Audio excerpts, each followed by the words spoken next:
What up? It's your boy Wall Street, and I'm back. Today, I want to talk about one of the most interesting players in the entire association, Morant, because Friday night's game against the Lakers did not go very well for him. And there was some words that he said afterwards that I would like to discuss and just kind of think about, like, where is this going, right? So if you guys were not aware, Morant, was held to single-digit scoring and I think went like 3 of 14 against the Lakers. And the Lakers came away with the win.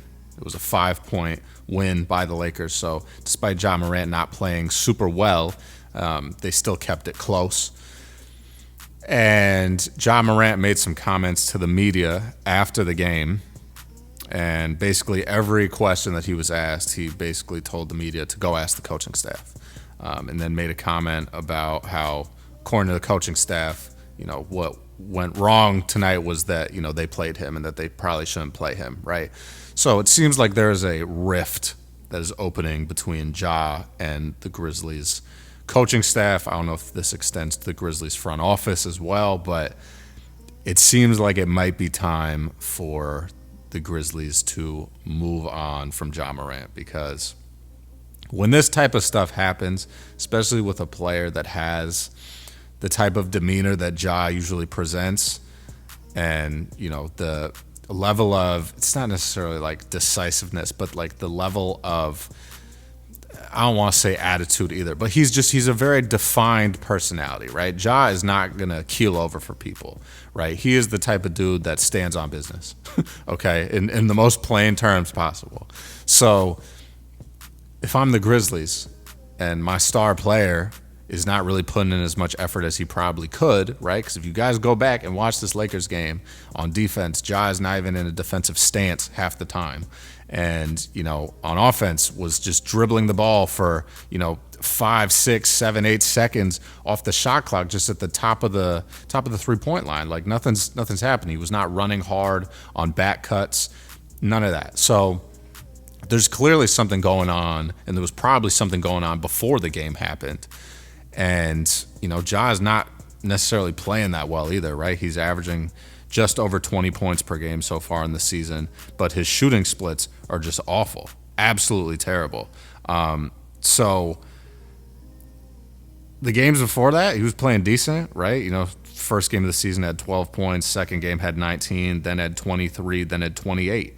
So he kind of just went all downhill with this last one, but he's averaging 20.8 points per game so far this season, and he's playing 28.5 minutes a night, which is the lowest of his career. And obviously it's early in the season.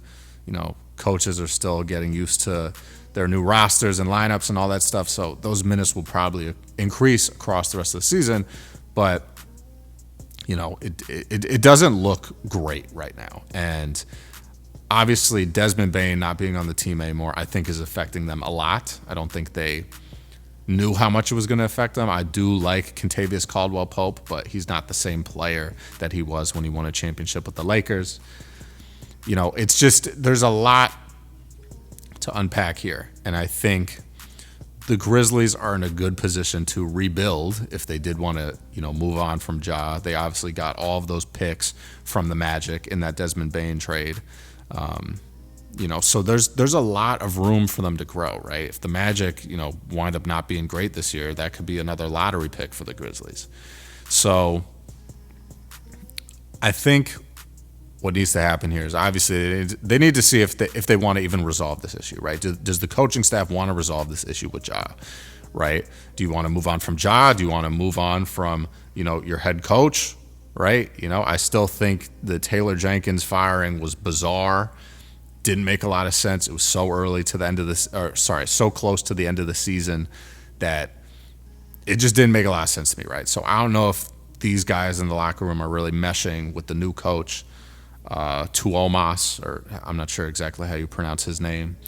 But clearly, does not feel respected in that locker room by the coaching staff. I think and the rest of the players, get along well, but the level of effort that he was showing last night is not something that's going to go over well with his teammates if it continues, right? Because at some level, you get on that court and you play for your teammates too. You're not just playing for yourself. You're not just playing for the coaches, the fans, whatever. You're playing for your teammates. And you might be playing the most for your teammates, right? Like, I know when I get on the court, like, you want to pass the ball well. You want to, make shots because you want your team to win. You want your teammates to feel like you have their back. And if he's not putting in effort and all those other guys are and locking in, right? Like, there's an issue with that. So this might be the end of Ja in Memphis as we know it.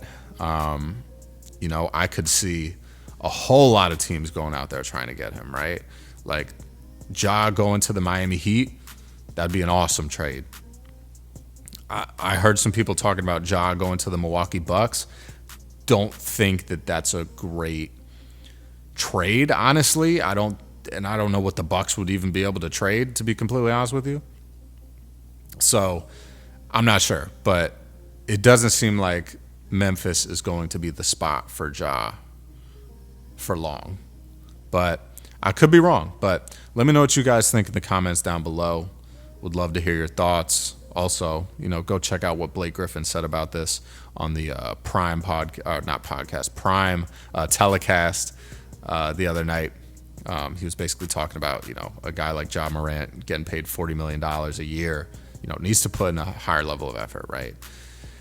And I agree with him. So shout out my guy Blake Griffin. But maybe it's just, Ja's not in the right headspace with, the relationships he's got, behind closed doors there with the Memphis organization. But we'll find out soon enough. I guarantee you that. So let me know what you guys think in the comments down below. I'm going to catch you guys later, man. Stay up, stay blessed, stay safe, stay humble, handle business, stand on business. Peace out.